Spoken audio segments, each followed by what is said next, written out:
C'est l'histoire très courte qui se passait entre deux amis qui s'aimaient énormément. Je vais vous raconter une anecdote. Regardez là, ce que vous voyez là, c'est le minbar. C'est là où je prêchais pendant des années, si vous avez vu mes anciens prêches. Et ce qui se passait, c'est qu'à chaque fois que je montais là, regardez, à chaque fois que je montais pour faire le prêche le vendredi, bon déjà une fois je me suis fait mal avec ça. Un jour, il y a un frère qui est parti à la mosquée pour écouter une conférence. Cristiano Ronaldo a mis en application un verset du Coran. Je vous invite à écouter ce passage.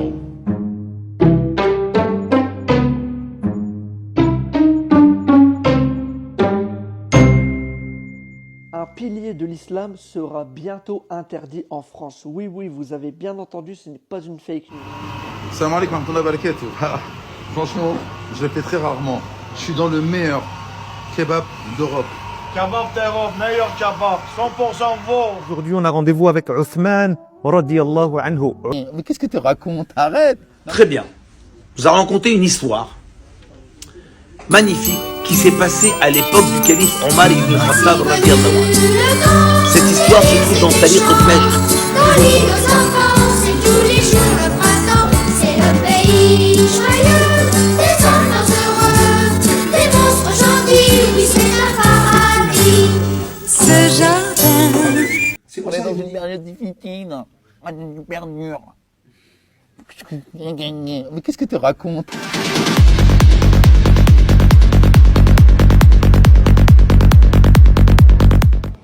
Il a mis 300 comme ça. 5 cartes. 300. Ces soldats défunts. أعوذ بالله من الشيطان الرجيم.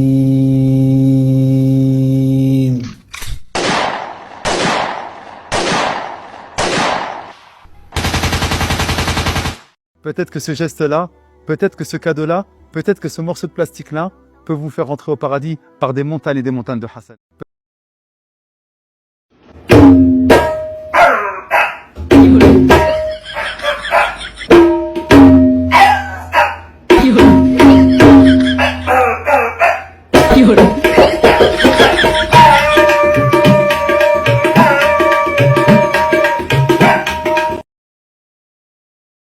أول من بنى المسجد الأقصى لا يعلمه إلا الله. أما المسجد الأقصى فبناه سليمان. أن الذي بنى المسجد الأقصى هو أبونا آدم عليه السلام. والمسجد الأقصى بناه يعقوب حفيد إبراهيم. Pourquoi le diable il va en enfer?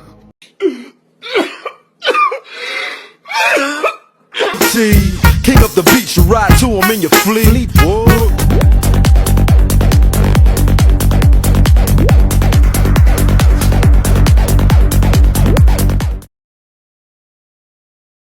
Omar ibn al-Khattab, tellement qu'il était pieux et vertueux, quand Shaitan, le diable, quand il croisait Omar dans un trottoir, eh bien le prophète alayhi salam a dit, Ya Omar, quand Shaitan te croise dans un trottoir, il a tellement peur de toi qu'il change de trottoir. Mais qu'est-ce que tu racontes? Arrête. Qu'un sang impur aveugle nos sillons. Allahu Akbar. Vive la France. Vive la République. Alors c'est un diplôme intéressant dans le sens où aujourd'hui on entend un peu parler de la laïcité à toutes les sauces. Et certes...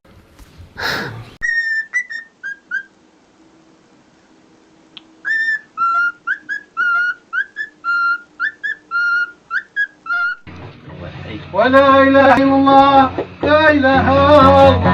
l'an 900 000, il y a quelqu'un qui s'appelle Gerbert d'Aurillac.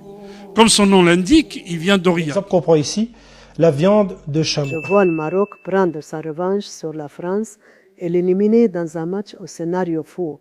Et je vois ensuite les Lions de l'Atlas atteindre les sommets et remporter la Coupe du Monde 2026. يوم من الأيام شرب محمد صلى الله عليه وسلم الخمرة ثم ذهب فألقي إلى مزبلة ثم أغمي عليه فيها وكان أذكر مات فجاء الخنزير فأكل من أذنه فجاء أصحابه أبو بكر يدوروا على رئيس العصابة صلى الله عليه وسلم فوجدوه شارب للخمر نايم على المزبلة النجاسات والخنزير أكل من أذنه فلأجل هذا حرموا الخنزير وحرموا شرب الخمر. Un jour, Muhammad, paix soit sur lui, a bu du vin. Il est parti. il a été abandonné dans une poubelle. Merci. Puis, il a sombré dans l'inconscience comme s'il était mort. Le sanglier est là. Il a pris son oreille. Abu Bakr et ses amis cherchaient le chef de la bande. Oui. Que la paix soit sur lui. Ils ont trouvé un buveur de vin endormi sur la décharge des ordures.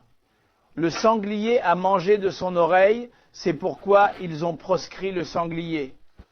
Ils ont interdit le vin. Saïd El-Kamali, vous connaissez? Il nous raconte une histoire. Quand j'étais en Allemagne, et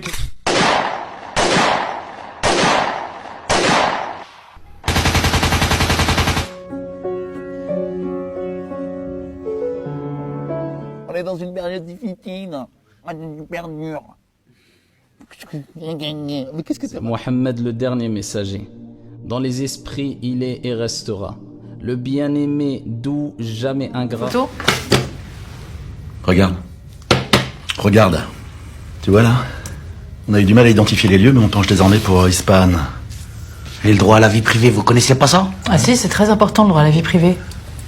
Je pense que ce serait pas très correct si on disait à tes potes de Daesh que t'as été faire une petite visite officieuse là chez les Iraniens. Je suis pas allé chez les Iraniens, d'accord? Je suis allé voir une copine, j'ai le droit de voir une copine. Ah, une cheat?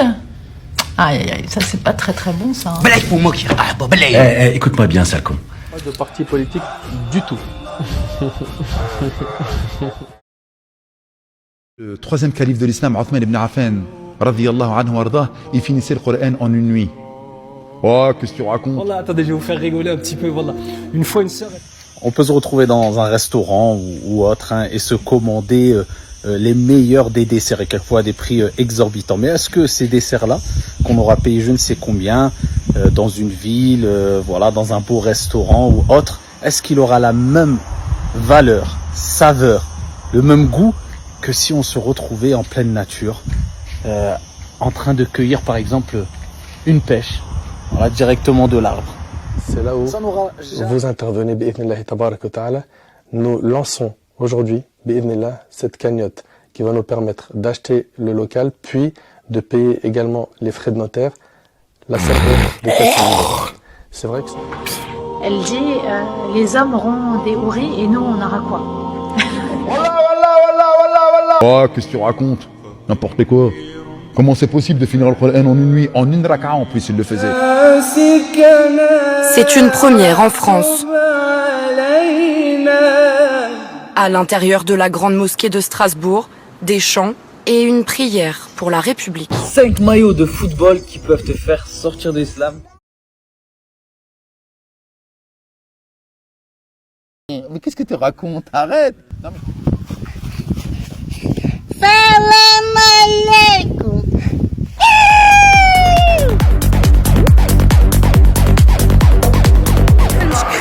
مشكل اللهم انصرنا على القوم الكافرين اللهم انصرنا على القوم الكافرين اللهم انصرنا على القوم الكافرين اللهم انصرنا على القوم الكافرين اللهم انصرنا على القوم الكافرين.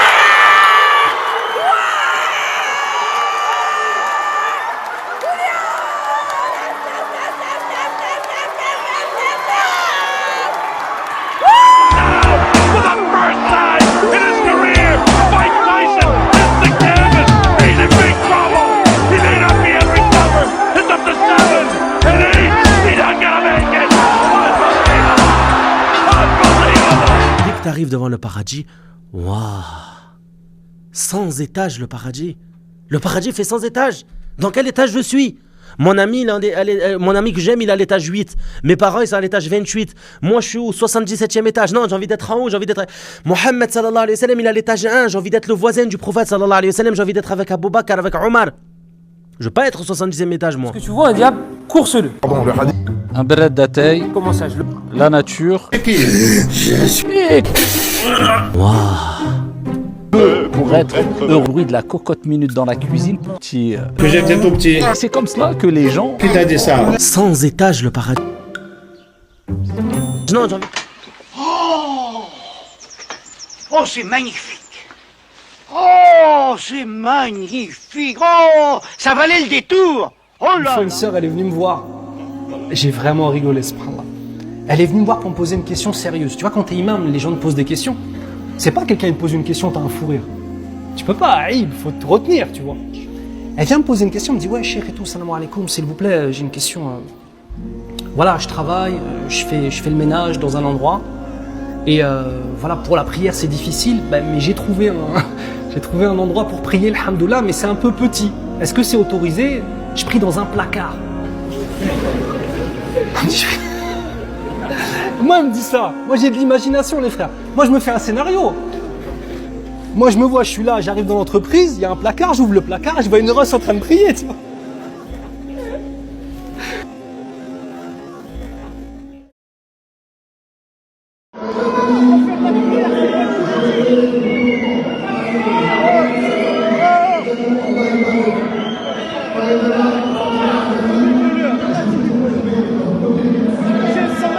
Regarde, ils se lèvent. Regarde, les gens, ils se lèvent tellement que ils sont dégoûtés de la mosquée.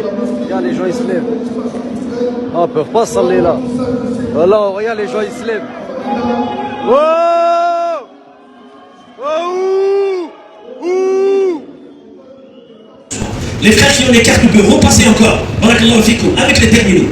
Et que celui qui a déjà donné redonne. Et que celui qui n'a pas encore donné donne, Inch'Allah ta'ala.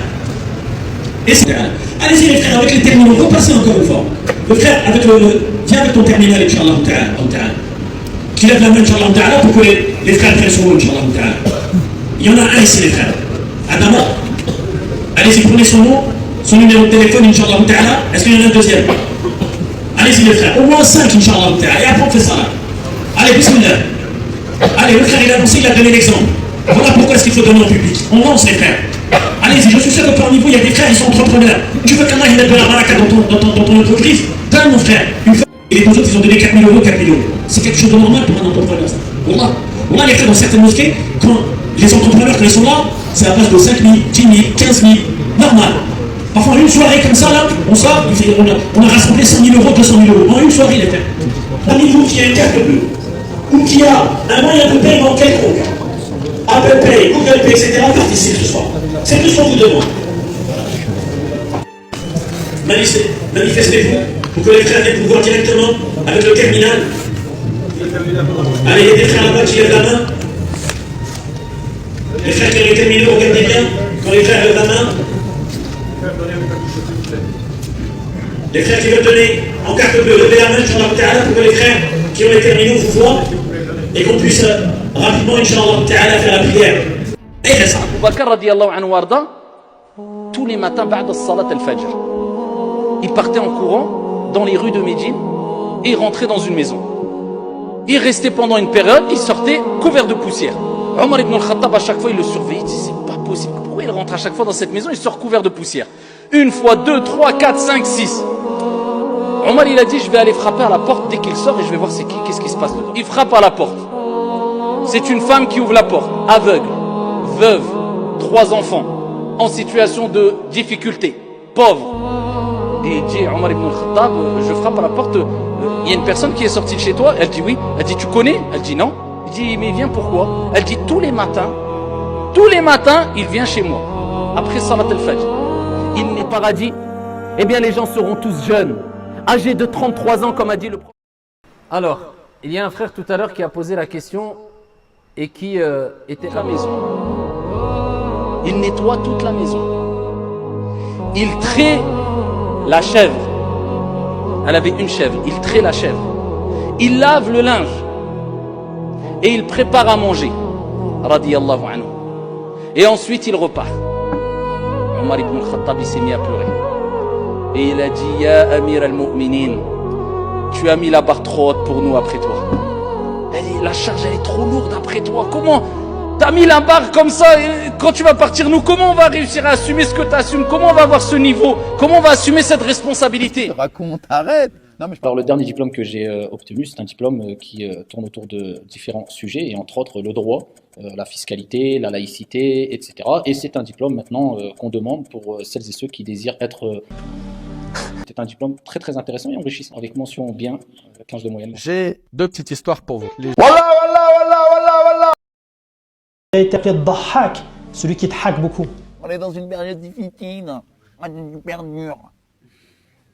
Mais qu'est-ce que tu racontes? Arrête. Parce que sa mère, quand elle a vu sortir de son ventre, il y avait déjà ses 32 dents. Il était comme ça quand il est de sa mère. Donc elle l'a appelé. Qu'est-ce que tu racontes? Arrête. Donc elle l'a appelé Dahak. Toi qui rigoles beaucoup.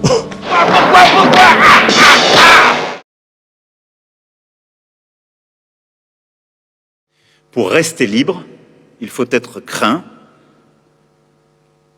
Pour être craint, il faut être puissant.